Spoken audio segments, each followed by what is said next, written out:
In the name of God, the most compassionate, the most merciful, today's daily random talk is on achieving global peace and harmony through Gandhi's Ahinsa non-violence principles, as promised in the earlier short video.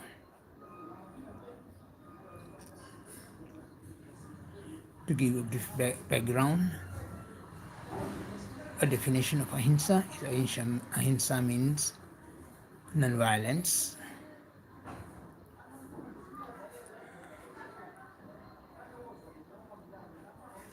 Gandhi's Ahimsa principles were able to free India. We are talking about what was the former British India, which included today's Republic of India, the Islamic Republic of Pakistan, and the Bangladesh. It was a huge nation under British colonial rule, the greatest power on earth. It was said the British Empire was empire on which the sun never sets.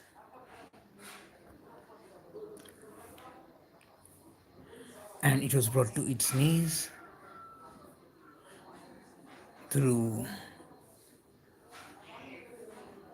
the Ahinsa principles of whom we now refer as Mahatma Gandhi, previously known as Mohandas Karamchand Gandhi.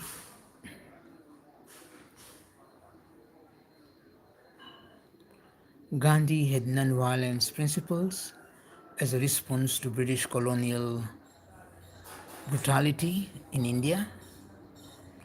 India had definitely had freedom fighters who were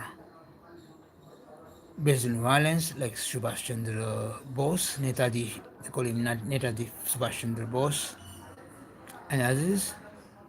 However, Gandhi's non-violent principles were pivotal in freeing India. Just two examples as a background to Ahinsa principles is the Salt March.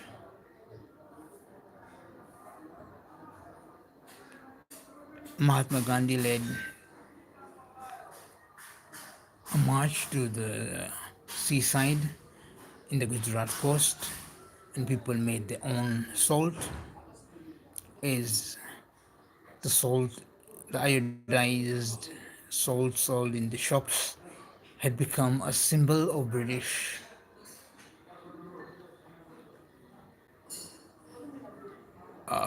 we call it brutality or British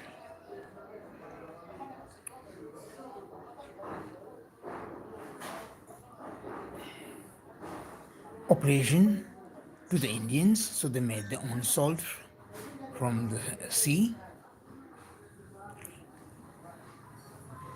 Gandhian principles, the second one was when cotton used to be exported through Manchester and whatnot, and the British industrial towns in the northeast, Manchester, Bradford, etc. And it had also become a symbol of oppression for the Indian people. Gandhi led the movement to wear khadi, homespun, home woven cloth as a means of protest against British suits and clothing which came from the textile factories of northern United Kingdom in Manchester and Bradford. Gandhian principles also involved, instead of fighting against tanks coming, the people would lie down on the roads, things like that. And this shook the British Empire until it was forced to negotiate independence and give independence to India. I talk about Gandhian principles, as of course what Gandhi did cannot be replicated as we are not Gandhi and the other people in other conflict torn places, three of which I mentioned, which are critical in today's world, is in the Israel-Palestine area. It is possible that non-violent action in parts of both sides, both the Israeli side and the Palestinian side, especially Hamas, should forsake violence, especially against neutral citizens, and adopt other ways of protest to bring the point out. One thing should be noted is Gandhi never submitted to the British. Non-violence does not mean you submit to the oppressor's oppression. You have to bring out your point.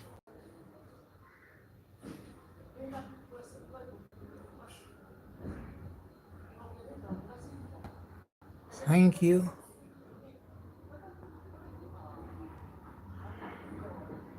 So we know the other point is point of flare up is usually in Africa, in the Sahel area, Mali, Niger, Chad. Non-violent means could be adopted in various situations where you face injustice or oppression by regimes. And also the third is Russia, Ukraine.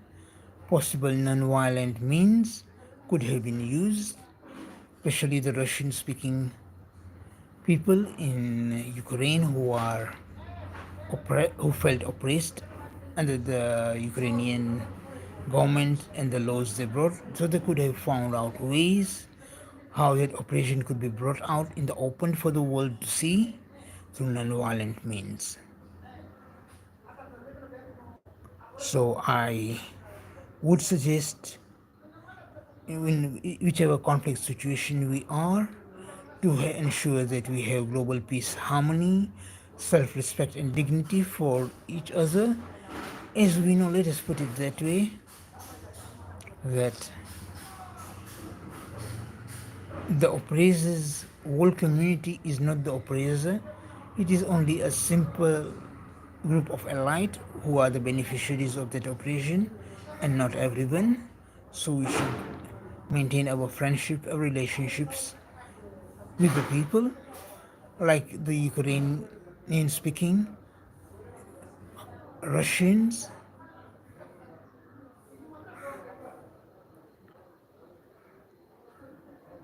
will always be there in Russia, and they will always be Russian speaking Ukrainian citizens because these are neighboring countries, and you cannot, the map makers cannot have a perfect linguistic, cultural, religious sectarian divide, putting one kind of people in one area and the other in the other. So we need to have mutual respect to each other's beliefs, ethnicities, religion, culture, and accept each other as creations of one God, and we respect each other. Thank you for listening. Let us adapt Gandhi's non-violent principles in all dispute situations. Amen.